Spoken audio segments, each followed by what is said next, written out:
اس مدرسے کو خوب خوب ترقی نصیب فرمائیے۔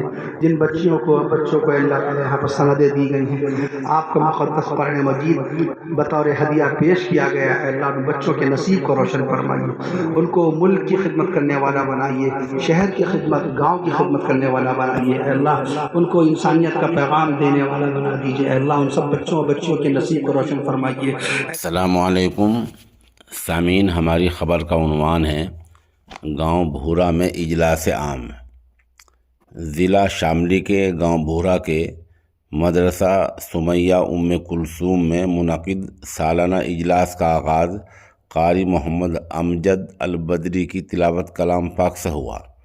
اجلاس میں مولانا محمد مشرف، مولانا محمد ذاکر اور مولانا کفیل اشرف کے بیانات ہوئے، جن میں نشہ، پردہ، آپسی بھائی چارہ اور قرآن کریم کی فضیلت کو موضوع بحث بنایا گیا۔ یہاں ادارے کے محتمم قاری محمد ذوالفقار نے حاضرین کا شکریہ ادا کیا۔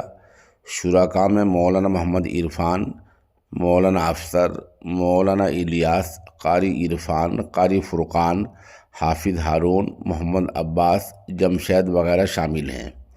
یہ اطلاع وہیں سے قاری محمد فرقان صاحب نے دی ہے، اور یہاں طالبات کو دستار سے نوازا گیا ہے۔ موقع کی ایک ویڈیو پیش خدمت ہے۔